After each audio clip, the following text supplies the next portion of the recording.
People always say we're oppressed by things like white supremacy or the patriarchy, but what we're really oppressed by is the propaganda that perpetuates these lies. Propaganda from both sides oppresses all of us because we fall into the lies and bullshit that surround us daily. Then we fight with each other about the lies, therefore being distracted from the actual problem, which is the fact that propaganda exists in the first place. I'm mad at the people who make the propaganda because they're the ones who are actually at fault. Propaganda has made its way into all of our institutions, and we need to fight back against it or it will eat us alive. One way I'm choosing to fight back is noticing when it's there and pointing it out. I'm making this video so I can pass information on to you so you too can learn how to spot it and say no to it. Another big problem we're dealing with is social engineering. Social engineering is defined as the use of centralized planning in an attempt to manage social change and regulate the future development and behavior of a society. I'm going to be pointing it out in the field of entertainment. I have been noticing that when I watch certain shows, I tend to leave the show feeling aggravated and just overall uneasy. Normally, this is a result of a storyline that would have been unsettling. However, in the case of this, it was because I had witnessed social engineering within the show, which is designed to leave the viewer disoriented and unsettled. They're trying to condition you through entertainment, and it's a very cruel use of entertainment. I have a beef with this Netflix show Beef, so today I'm going to be going over episode 1 and pointing out all the instances of social engineering and propaganda I caught in it.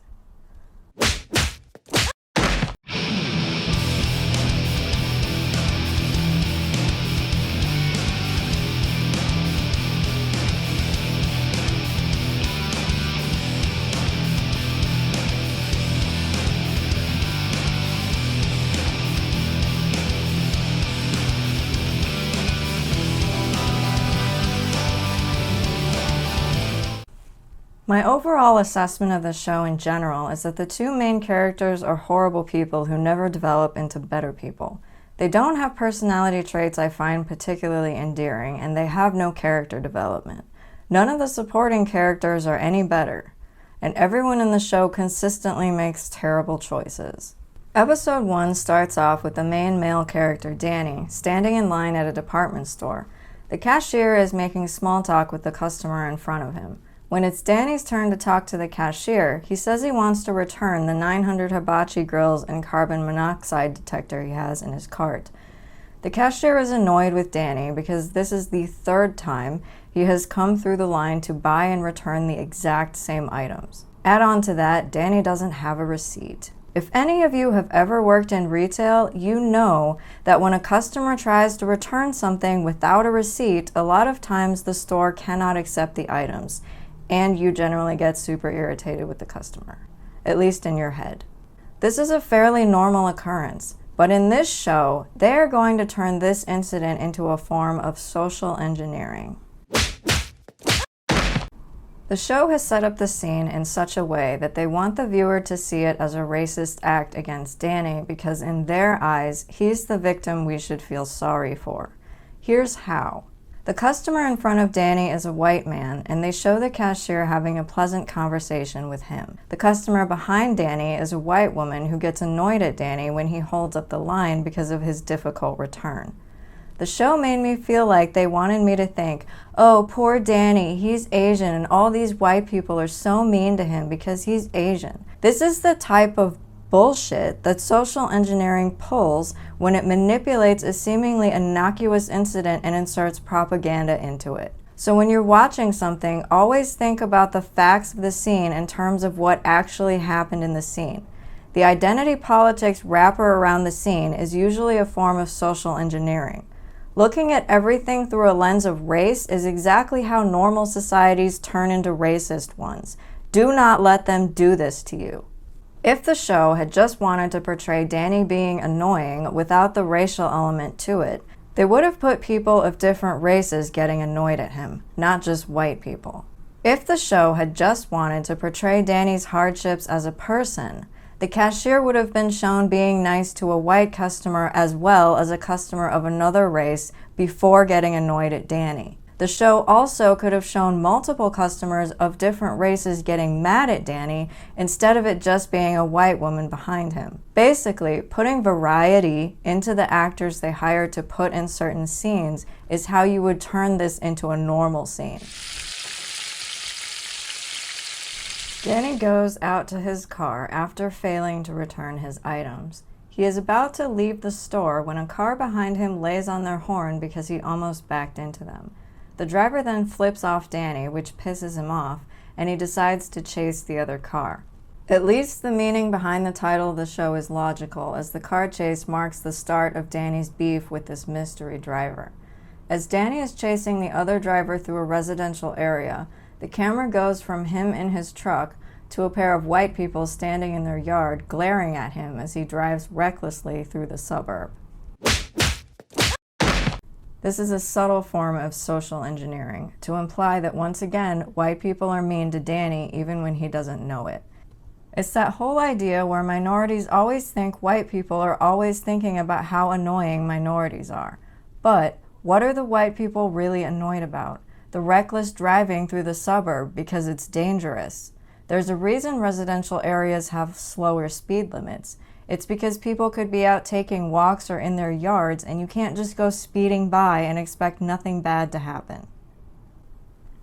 The way to make this a normal scene and not social engineering would once again be to put another resident in the scene who wasn't white and have them also be annoyed at Danny's reckless driving, because it would show that Danny's behavior is the problem, not Danny as a person in an identity group.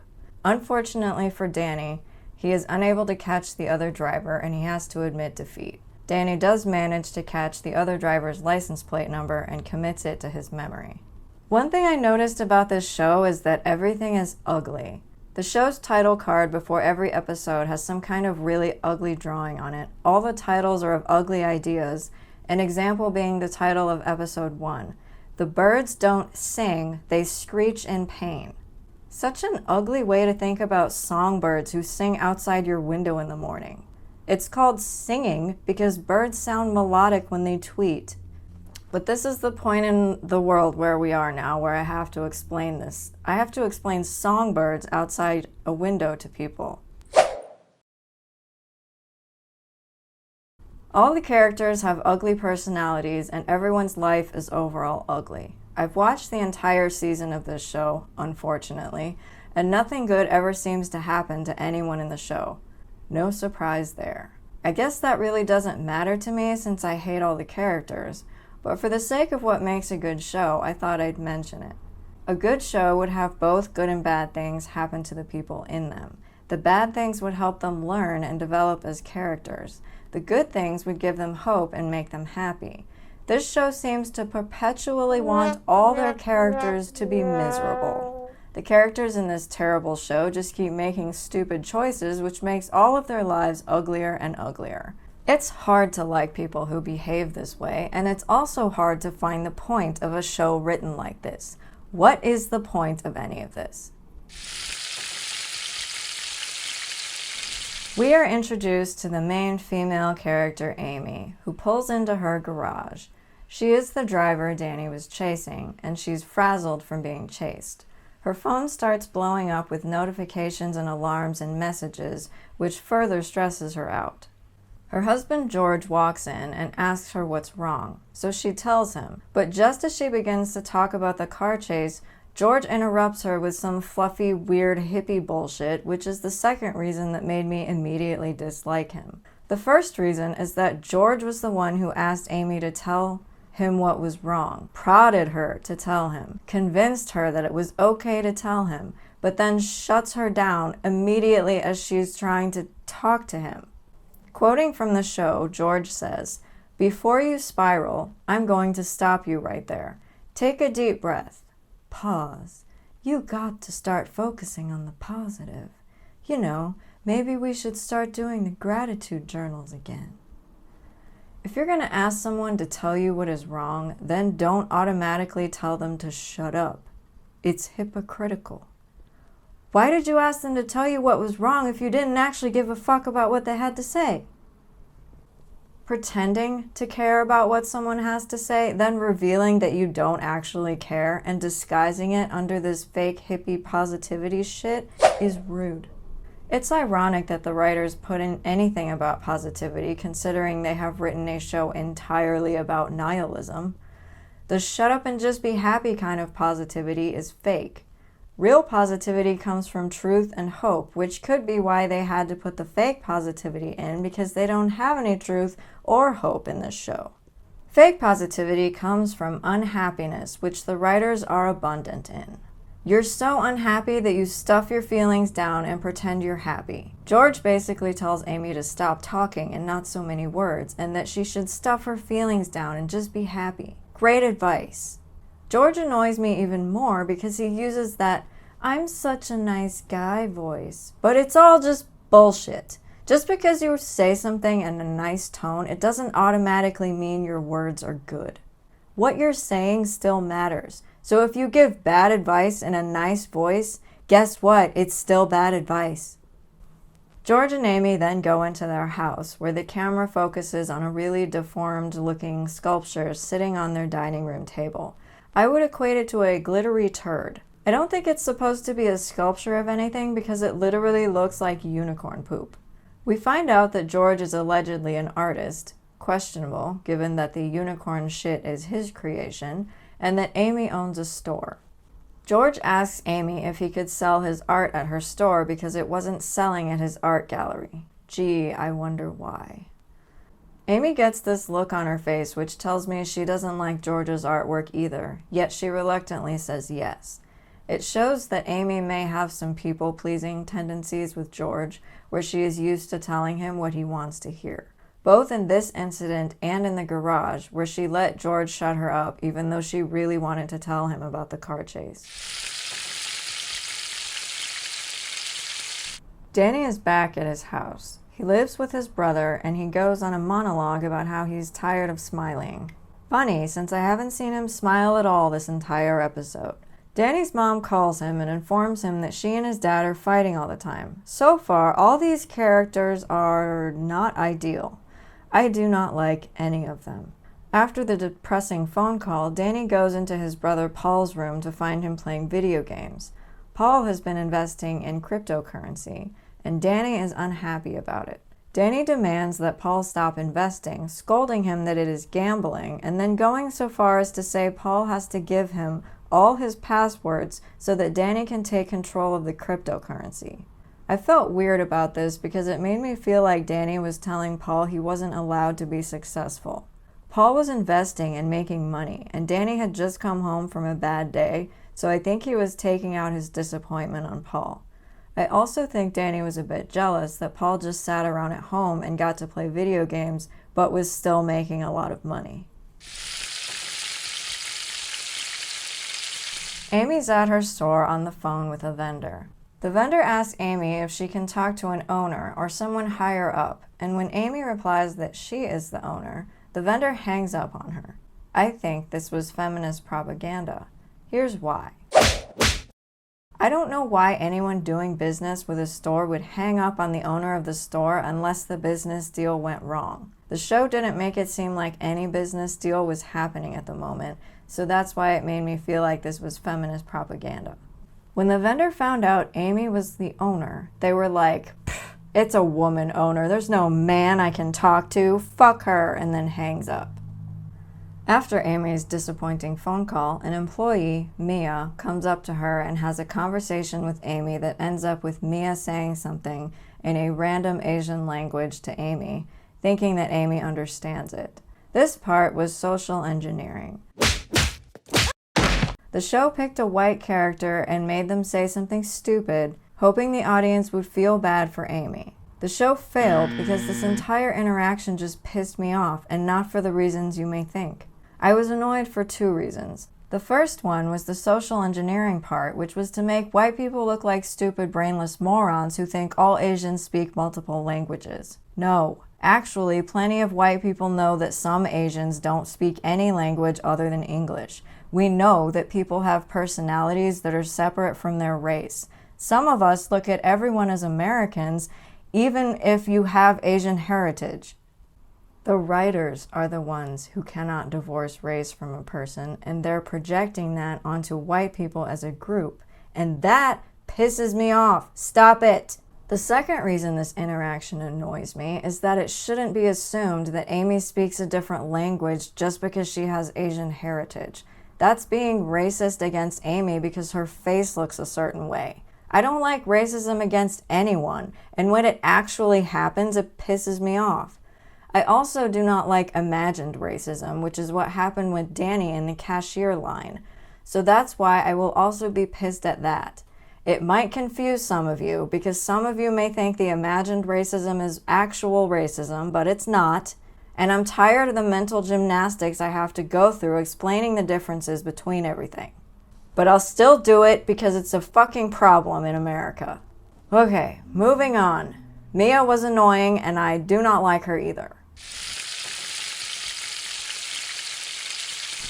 We see Danny installing a security camera doorbell on a house.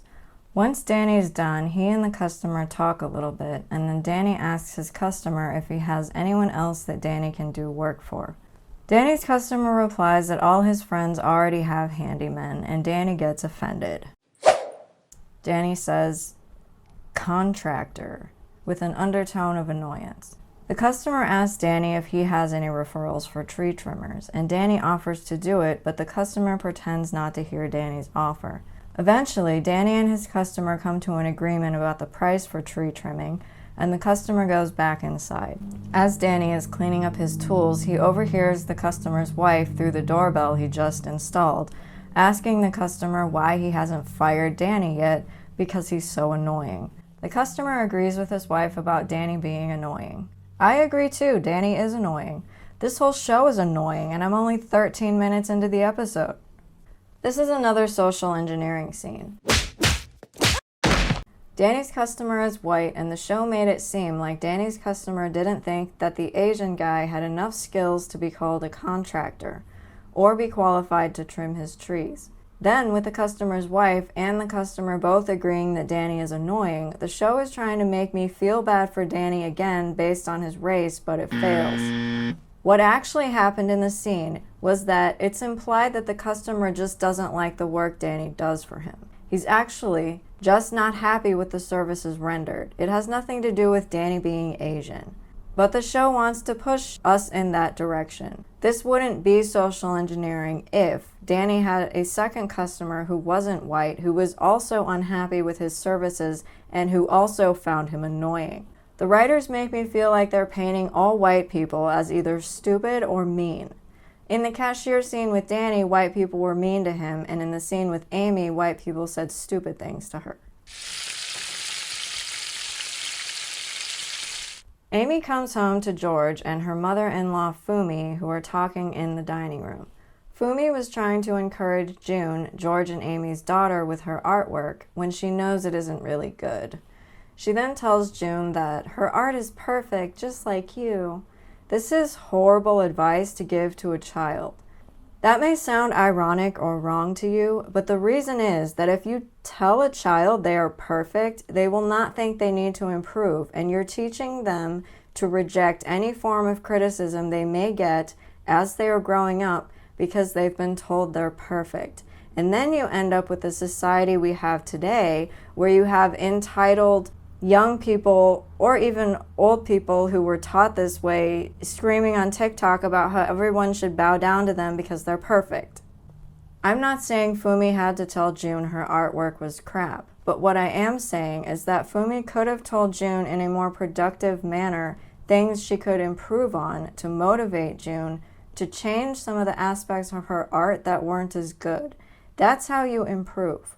And that's how you teach children that it's okay to be wrong sometimes, or that it's okay to not be perfect at something because you can always try again. That's how we as humans learn things. June leaves the room, and Fumi is heard telling George that, quoting from the show, "Your father always said it wasn't about talent, it's about taste." Taste. A person's tendency to like and dislike certain things. The thing wrong with her statement is that art is about talent. While it is true that art viewers will have different tastes, as in not everyone will love Picasso and not everyone will love Monet, it doesn't change the fact that these two artists still had talent. Their artwork is completely opposite in style, but both kinds of artwork are desirable. My taste is Monet's paintings. Art is not completely about how the viewer sees your artwork. You can pretend and lie to yourself to make yourself feel better that it is, but if you don't create something desirable, you won't sell artwork. Earlier, I mentioned that I felt the show was trying to make everything ugly. I wonder if they're trying to make ugly things desirable, which could be why the theme of ugliness is running rampant in every aspect of this stupid show. Danny meets his cousin Isaac at a restaurant. Isaac has just gotten out of prison for counterfeiting baby formula. Odd thing to choose to counterfeit, Isaac. Isaac complains that he was just the middleman for the baby formula counterfeiting operation and implies that he shouldn't have been punished for that. This is another bit of social engineering that has to do with the leftist obsession with crime. I think they want crime to be looked at as a positive thing. Like, oh, feel sorry for the criminal. They were just poor. They just had to survive. The thing is, you don't have to commit crime to survive. While yes, crime may pay more money than, say, flipping burgers at McDonald's, which is why some people are lured in by it, but it's still wrong. Choosing the wrong thing to get the result you want doesn't change the fact that the thing is still wrong. Being the middleman for a cocaine dealer still means that you were part of selling the cocaine to people, just as Isaac being the middleman for the counterfeit baby formula operation still meant that he was selling that to people. Danny asks Isaac if he can borrow some money, and Isaac replies with this gem of a line, quoting from the show, "Can you lube my pussy up with some kimchi juice?"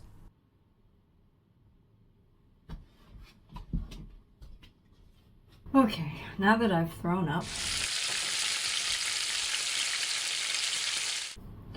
Danny is looking at a cryptocurrency wallet, the one he also signed up for, I'm assuming with Paul's password that he demanded earlier in the episode, and we see that Isaac has deposited $20,000 into the account.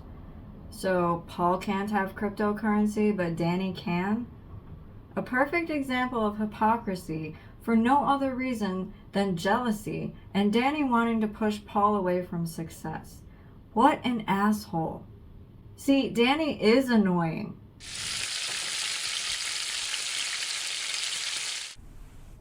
Okay, I have to make fun of George's sweater. It's brown with multiple giant cream-colored flowers splotched all over it. It looks like a bad living room rug from the 1950s. It's bad. What is this outfit for a man? I should mention that George is accompanying Amy to a dinner party, and George looks like living room decor. Why isn't George wearing a suit like a normal man? This is social engineering against men. Make the man as unmanly as possible to teach the public that men are weak. This is most likely, along with George's effeminate personality, an effort to emasculate George because it's illegal for a woke show to have any portrayal of masculinity in it. I hate this show. Danny is in a tree holding a chainsaw with one hand trying to do that tree trimming job for the customer. I hoped Danny would fall out of the tree. This is what woke writing has done to me. I end up disliking all the characters so much that I don't give any shits about their well-being. A car on the street honks loudly, distracting Danny, and I get my wish as Danny falls out of the tree. The customer finally fires Danny, which he absolutely deserves. Amy and George are at the dinner party, which has a pretentious mushroom theme to it, and is hosted by the CEO of the Foresters Corporation named Jordan. The food looks like tree logs. There's a wine glass with what looks like dishwashing suds coming out of the top of it. When did food become this way? When did chefs decide to use branches, grass, and flowers to make their dishes look inedible? Have you ever seen the show Chef's Table? Nothing looks like food. Everything looks like something you'd step on while walking through the woods. That's how the food looks at this dinner party that Amy and George are attending. These chefs think they're being clever, but they look stupid. George blends into the centerpiece with his ugly flower sweater, which also makes him look stupid. Danny is eating 84 Burger King sandwiches while standing outside his truck on top of a hill next to a real estate sign. He's calling about the property, but no one is on the other end to talk to him. I got the feeling that there was a subtle social engineering thing going on here, where it's implied that Danny can't get someone to take his call because he's not white. Danny mentions his last name when he leaves multiple messages for the real estate agent, and I have heard minorities complain that if their name sounds too exotic, they will get ignored for anything they apply for. I don't know how much truth there is to that, but I have a feeling this show is trying to push me to automatically think that it is 100% true, which they have failed to do. Because anytime somebody tries to push something like that on me, I automatically recoil and feel like they're lying. The show has not portrayed Danny as successful in his business, so Danny wanting to purchase real estate property doesn't seem realistic or logical. It wouldn't be a wise financial decision for the real estate agent to sell Danny the property, and that's the real reason the real estate company is not responding to Danny. Not imaginary racism, like the show wants me to think. The camera then focuses on Danny's phone, showing that $17,000 has been lost from his cryptocurrency wallet, further proving my point that Danny is not a good investment. He's not being wise with his money at all, and he's not making any money either, considering he just got fired from his last handyman job. Back at the most pretentious food party of the century, Amy is talking to Jordan, the Forrester CEO. Jordan is bragging that none of the others in her family are up and up with culture like she is. Two things here. One is social engineering, and the second is feminist propaganda. The social engineering is that Jordan is white, and she is portrayed as being pretentious about culture. Just like Mia earlier in the episode, when she was assuming Amy was super cultured and spoke a different language, Jordan is assuming she will win brownie points with Amy by telling her how cultured she is. I don't know what this damn obsession with culture is, but not all white people are like this. This pissed me off that the show is trying to make whoever watches this think that white people are like this. Stop it! In reality, most of us think people who won't shut up about culture are pretentious morons. We don't care how much culture you know about. You just sound egotistical when you do this, and it's annoying. The feminist propaganda contradicts itself in this show. Earlier, Amy got hung up on because she was a woman, as if it was so offensive to hear of a woman owner. But then Jordan is a CEO girl boss. Here's where I realized the show was doing social engineering yet again inside of their feminist propaganda. It's like woke bullshit Inception. Intersectionality is when the woke eat each other. In the case of Amy and Jordan, both of them are girl bosses, but Amy's girl boss status is not as high on the oppression Olympic scale because Amy's Asian and Jordan is white. That's bullshit, of course. But this is the shit the left is trying to social engineer us to believe. Once again, a new character has been introduced to me, and I also don't like her. What's that, like 7 characters now?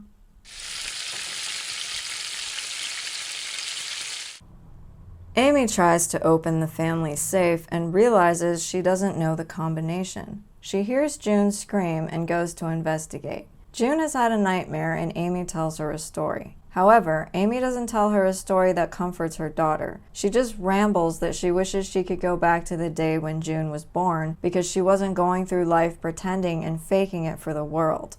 This may be one of the only truthful moments in this episode that I found, because I do think a lot of people these days pretend to be a certain way when they're around other people rather than just being real. They always talk a big game about being real and true, but none of them have a damn clue how the fuck to do that, which is why we get shit like this show.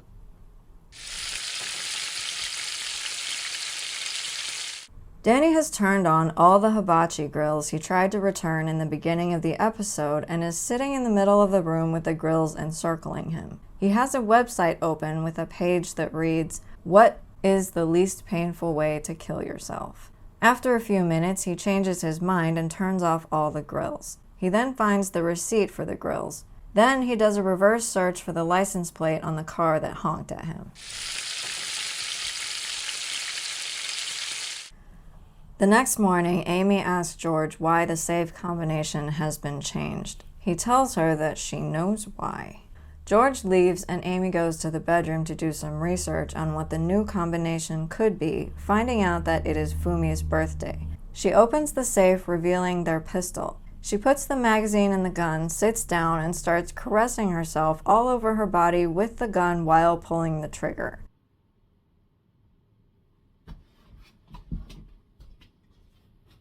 I am unsure if this is supposed to be funny, but I found it quite stupid, and it made me think neither Amy nor the writers of this show are normal.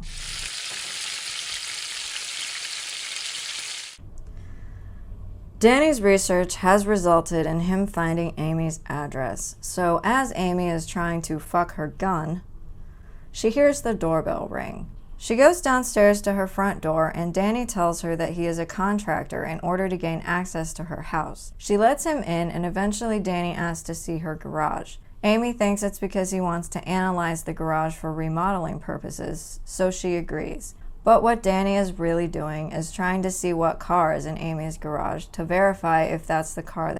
During Danny's snooping, he and Amy are having a conversation about how the world is so shitty, which is ironic, because it's the left who makes the world shitty, but then they make shows complaining that the world is shitty. It's just all one big circle of stupid. Danny asks if Amy's husband is home because he thinks the husband was the one driving, but Amy says that's her car. Danny then asks to use Amy's bathroom, and she points where it is. Danny disappears for a little bit and then comes back, leaving in a hurry. Amy finds that odd, and she finds a puddle outside the bathroom. She opens the door, and it is revealed that Danny has peed all over her bathroom, which confuses and enrages her, as it should. Why a grown man would pee all over a stranger's bathroom is also beyond me. This is another maybe this should have been funny moment, but it falls flat for me. This is not funny. This is just dumb and childish. Amy runs outside and chases Danny as much as she can before he drives away. The camera focuses on Danny as he's running into his truck, and he is smiling like he just pulled one of the best pranks ever in the history of the world. This is probably one of the stupidest, most immature pranks ever pulled in the history of the world by a grown-up. These are grown fucking adults, allegedly, but they're acting like retarded toddlers. That was it for this review of episode 1 of Beef on Netflix. Until people decide to make better shows with actual storylines, I'll be making fun of terrible shows. Next time, I'll be making fun of episode 2 of Beef, and I hope you'll join me for that video. Thanks for watching, don't be stupid, and I'll see you on the next video. Have a lovely evening.